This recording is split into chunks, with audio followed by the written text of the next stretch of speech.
Hi guys, and welcome back to another episode of Rebuilding Stockport. Today on the page of Pedro, because, well, someone said, how is Pedro getting on at his new club? Also, you might notice I'm in better mood at the moment. There is a reason for that, and I'll explain it to you in reasonable detail in a minute, because we have some good news, folks. But yeah, this is Pedro, obviously. Left us for £86 million in the summer to Bayern Munich.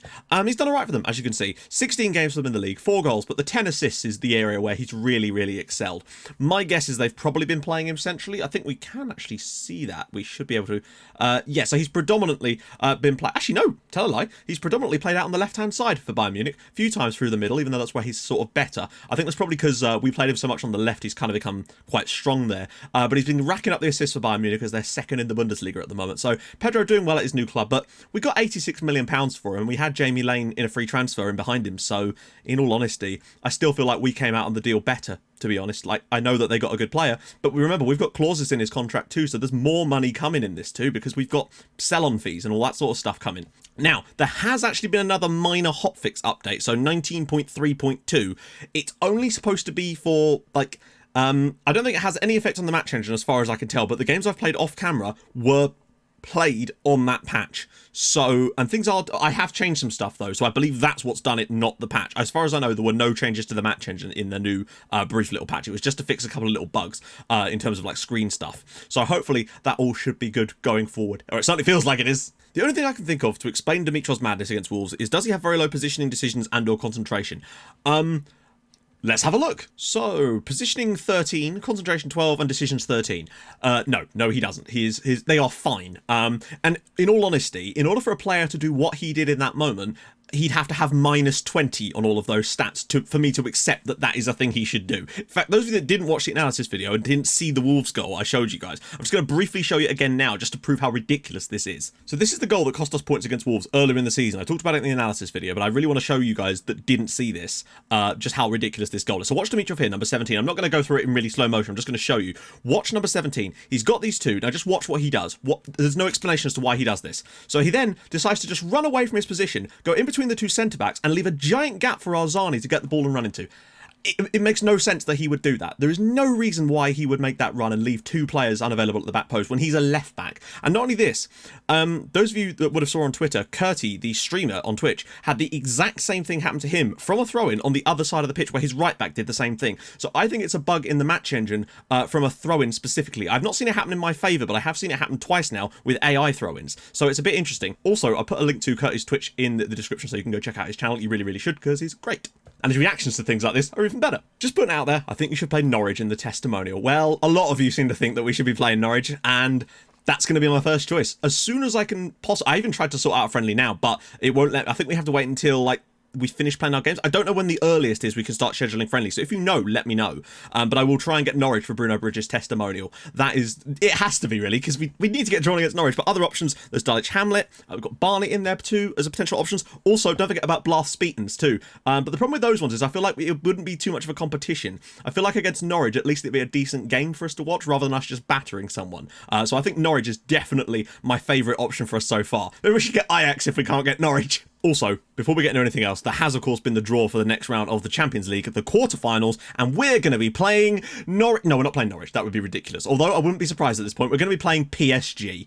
It's a shame, but at least we avoided the 3 other English sides that are in it at this point. English sides still a little bit OP in the final stages of the Champions League, as usual. But we did at least avoid them. I think Chelsea are playing Liverpool and Man United are in there as well, but we're playing PSG. So we'll go after them today. That's going to be tough in it though. Right, games off camera. So our first game off camera was at home against 14th place, not awful, and decent last year, Huddersfield Town. Now, fair enough, they did get 2 injuries that required substitutes in the first 5 minutes of the game. So when I saw that, I thought, because nothing was really happening for the first sort of 25 minutes. So I made a couple of changes, and changes I've made a few times over the last few matches since the patch. And I've now committed these changes to be from the start of games, and I think this is a game changer for us. I think it's the straw that fixed the camel's back. So it's 2 little changes. Now, often I go very aggressive in games when we're sort of struggling in them. So what I did instead was I looked at like maybe just a couple of little changes. So the first thing we've done is we're pressing more urgently. So we're at the maximum of pressure now. And also our line of engagement is higher, but not our defensive defensive line. It means there's a slightly larger gap there, but we're still pressing higher up and we're forcing teams into mistakes. Those are the only 2 changes I've made, and I made those around about 20 minutes into this match, 20, 25 minutes, and you can see what happened. John Villa was an absolute phenom in this match. He scored a goal in the 32nd minute, he got one in the 48th minute, he got a penalty in the 55th minute as well. Sergio Rico's own goal was actually a John Villa shot that hit the post, bounced back and hit Sergio Rico and went in, and he also set up Nikolai Overgor Sunogor's goal as well. So John Villa had probably the best game of his career for us, not that he's been here long, in this match, to already score a hat-trick, and he should have had 4 and to get an assist on the night too. He has hit the ground running, and I believe he is the striker that we need. And someone pointed out, him as a complete forward works brilliantly because he comes deep to collect the ball, and he's setting up everything. He is the man that we've been dreaming of up until now, and I think he's a game changer. Huddersfield were dreadful on the night too, though, but still a bit fortunate to have the goals that we did, but I still think we were fantastic on the night. The defenders were superb. And then we carried that into an unbelievable away win at bottom club. Well, now, of course, it's the bottom club, but we've performed badly against the bad sides in this league before. We were taking no crap today. Kevin Wright had to start because of some... players needed a rest. John Villa was on the bench, but as you can see, he wasn't fully match fit. And once this game was put to bed, I didn't even see the need to bring him on because we had Arsenal in like 3 days' time. Kevin Wright gave us the lead in this one. He also got an assist in this match, and he should have had another one. I tried to give him the penalty, but the game did that thing where you select the penalty taker, you click confirm, and it just ignores you, presumably because you just clicked change player too late. And annoyingly, it gave it to Jamie Lane, and would you believe it, he missed again. So that means he's now missed 6 of his 8 penalties this season. It doesn't make sense to me. Luckily, he did also score 4 goals in this match, which is unreal. Not only that, you might notice that Abasola has an assist and Julio Vigo has 2. Well, that's because he scored 2 of the types of goals that he didn't used to score. Abasola driving into space, slipping it into the gap, there was Jamie Lane, and Julio Vigo whipped one to the back post and he made the Liam Miller run and put it in to the net. So what I'm thinking is that this high press that we're doing is allowing us to unsettle teams, and it's just allowing us to create tons of chances on the break from winning the ball against teams, and it's just allowing us to rip them apart. Jamie Lane was phenomenal. Even Kevin Wright is performing well in this system now. It is great to see. So back-to-back 5-0 victories. That's what we needed, lads. And then things just took another step in the better direction. We had a very, very tired team put out against Arsenal. Some of the players were able to be rested after we sort of put Watford to bed. But as you can see, the likes of Beaufort and Bednar were knackered coming into this match. Still put in stunning performances. Vigo wasn't amazing here. Villa, though, was fully fresh. Abasola gave us the lead inside a minute. Unfortunately, Jose Luis Frias did equalise for Arsenal. They had a couple of opportunities, I will say that, but I still think in the main we were amazing. This for once, I think is still underestimating the number of chances we had. I think we had more than that. Look at this, 3 clear-cut chances, 4 half chances in this game. We were creatively just... we were like Van Gogh. It was fantastic. But it took until the 53rd minute. John Villa put us back in front. Another goal for him. Fantastic performance again on the night. Abasola was sensational, but we got the win over Arsenal. A win I did not expect to get, but looking at the game on the night, I think we thoroughly deserved it in terms of creation. Probably should have had more goals, but the creativity is really, really back and in greater numbers. And just to complete this lovely set of matches, we hosted Leeds United, struggling in the league again, fair enough, and put another 5 goals past the struggling side in this league. This is what I wanted before. It's the pressing. The pressing was the final piece of the puzzle. It has to be. Wonderful performance. Also, nice to see some unorthodox goal scorers in this one. Slawi scored. Roussel scored from a corner, of course. Liviu Staiku scored. Abasolo scored. David Mello scored. Not only that, but Staiku and Mello's goals were the type of goals I talked about, where we got to the byline, ball was whipped in, the defenders had sunk too deep, so their headers didn't reach that far. It fell to one of these guys on the edge of the box, and they were able to hit them first time on the volley. Bottom corner, bam, 5-1 Stockport. They still scored a goal with their first shot on target, but when you've scored 5 goals, it doesn't matter quite as much, does it? So there you go, another unbelievable performance. And not only that, but Man United are bloody bottling it, because here is how the league looks. Man United are only 2 points above us. Now, they do have a game in hand, but they've drawn to Wolves and they've drawn to Everton, which, okay, Everton are decent and Wolves are all right, but this is Man United. They should be doing better. And I think they've still got some tough games to come, including playing us, I think, at Edgeley Park. So this is not done yet. Man City are well in that title race. So are we. Chelsea kinda still are, but we're looking very good now in terms of Champions League, which is nice. But I still think we're in the title race. The Manchester clubs are having a one hell of a time this year. Right, so Liverpool play Chelsea today. We play Paris Saint-Germain. Let's have this. Slight problems at the back in that Roussel and Guard Dog are both unavailable, so we might have to be a bit mix and match here. Sevilla, Lane, Abasolo, Staiku, Mello, Beaufort. Is Slawi not fit? No, he's suspended, of course. Dimitrov, Makengo, Maya. We don't want Martez, we want Vigo. I know he's not fully amazingly fit, but we need Vigo. And Negoita on the bench. Akwebu, Matthijssen, wow. Hume, Wright, ETS, Gaddice, and of course Liam Miller. We're just going to go and attack them because I just think that's our best approach now, is just to try and score more than we used, score more than them, like we used to. Okay then, okay, so Dimitrov's looking a little bit knackered, isn't he? Also, just to quickly show you, I didn't actually show this in the tactics screen, so the only changes I've made is, where's it gone? It's in this one, isn't it? Right, so much higher defensive line and extremely urgent press. We're not getting stuck in. I don't feel like we actually need to do that. That's more if we want to win possession back, I feel. So we're all right for now. Right, let's go. This is, I mean, honestly, I don't expect us to win the Champions League this year, so I feel like we can kind of just have a free hit at it and see what we're capable of, in all honesty. The fact that we've got to the quarterfinals is more than I expected. But remember, next year's going to be more tough because we're not going to be a #1 seeded team. Vigo. Villa. Oh, can he square it for someone? He might. Mello, can he turn it at the shot? He's put it in! Wow, David Mello, edge of the area. John Villa drops the ball back to him. This is the thing. John Villa has got assists and goals in his game, and I am a huge fan. This is wonderful from Villa. Look at this. Oh, he's nutmegged him. Drops it for David Mello. One touch to set himself. Bad goalkeeping from Alisson, but we have the lead over PSG already, and it's David Mello. God, there's been so few highlights again. It's just like that Newcastle game a little while ago. We've limited them to basically nothing in this first half too, which is very, very nice. Here we go. Breakaway. David Mello with the ball. This is where we're so good on the counter. Right. Mello outside. He's going alone. Kevin Wright. Wonderful save. That is brilliant from Kevin Wright. I think we're performing better than I expected us to. We're well above where I expected us to get to in this competition, particularly the way this team's shaped up to the moment. So I'm just happy to be here at the moment and seeing what we're capable of, considering the quality of opposition we're up against. Oh, that's a great ball. This could be a problem for us. Maya does brilliantly. Mello brings it down. Here we go. Breakaway chance. This is where we're excellent. Abba solo now. Lane's making that run. There's no left back. Can he find him? He might. He does. Lane! Yes! This is what I mean. Jamie Lane finally making the run. We're catching teams on the break now. We're 2-0 up over Paris Saint-Germain in the Champions League quarterfinals. Oh, yes.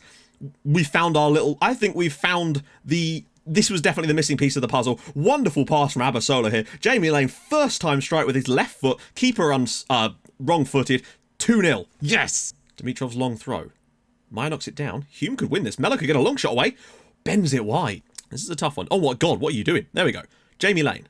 10 minutes to go. Just keep this game nice and tight. If we won 2-0 here, I'd be very, very impressed. Abba Solo. Right. Can he get a shot away? Oh, he's done it again. It's 3-0 to Stockport County. Abba Solo is picking out those passes now, which I don't understand why he wasn't before.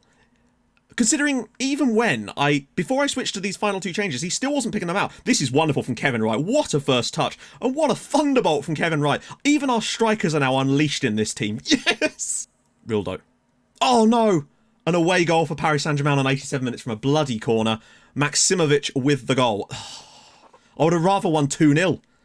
I thought, oh, that's dreadful. We've got enough players there to prevent that. You just have to accept that sometimes. This is still a fantastic performance. That Kevin Wright goal was a sensational finish. There we go. Stockport 3, Paris Saint-Germain 1, Mello, Lane, Wright.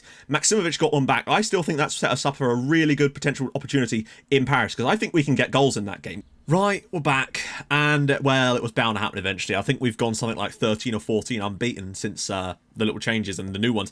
And in all honesty, in this game, there wasn't really that much different to any of the other games we've played recently. It's just one of those things where things just weren't quite going right. Speaking of Wright, Kevin Wright put in a shocking display. The thing that annoyed me about this the most is that we actually created some opportunities in this game. We had 2 clear-cut chances, both of which I think were created by Alex Martinez, and 1 half chance as well. Kevin Wright was clean through on goal on 2 different occasions, and he just hit them straight at the goalkeeper every time. I don't know what it is with strikers. When they're through clean on goal, and this happens when I see opposition strikers going through, they almost always get saved. But unfortunately, we're going to be missing some players today, as you can see. John Villa's going to be out because he's sprained ankle ligament, 3 to 4 weeks, so that's not good. Overgaard's out with a groin strain. There's a couple of players that are doubtful. Jamie Lane picked up a knock. There's a lot of this. As you can see, Lane, Bednar, knocks for days.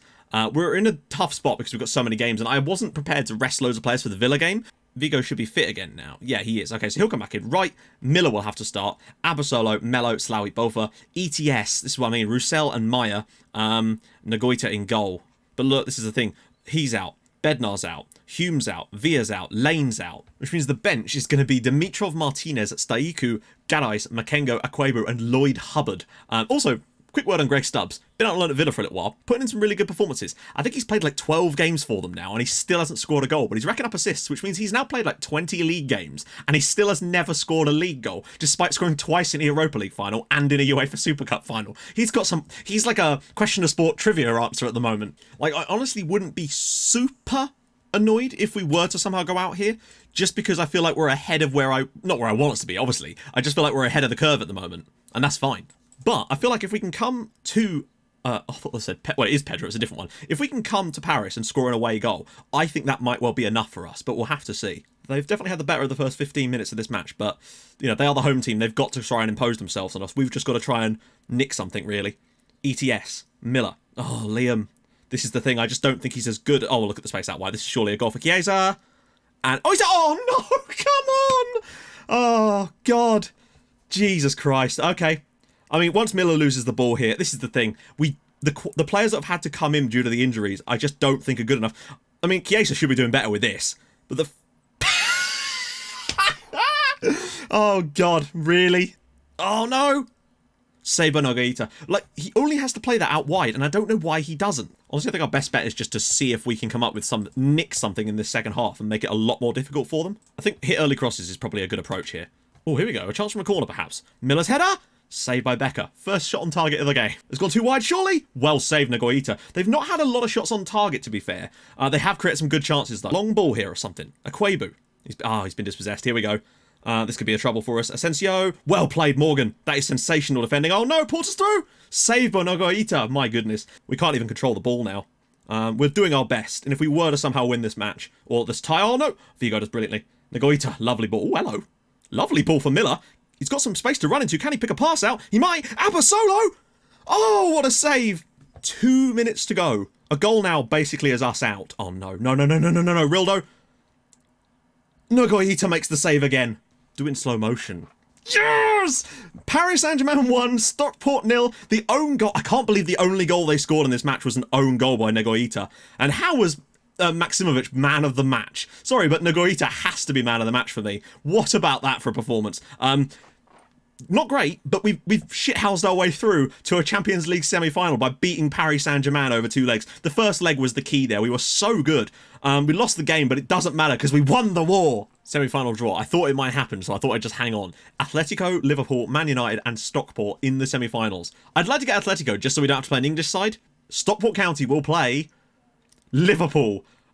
Oh, a rematch from last year's Europa League final, which means Atletico against Man United. So you know what next episode is going to be. Champions League semi, Stockport versus Liverpool. Bloody hell. I honestly had no theory that we'd ever get past PSG. And in all honesty, based on that second leg, I'm not sure we deserve to. But then the defending was actually pretty solid. So that's next episode, of course. Everton and Man United games off camera, coming back for Liverpool in the Champions League semis. Come on! Maybe we can actually make it to an unlikely final this year. That would be quite something in our first year in the competition. But we definitely need to improve in the league a little bit because that's looking a little bit gone. No, I can't rest plan. We've got to go full out for the league as well. We need to win that. Anyway, if you've enjoyed this episode, and I hope you have, Christ on a bike, drop a like on the video, that'd be awesome. And if you're new to the channel, hit that subscribe button, that'd be fantastic too. And I'll join you guys in the next episode, Champions League semi-finals against Liverpool. Come on, I'll see you guys soon. Thanks so much for watching. Bye-bye.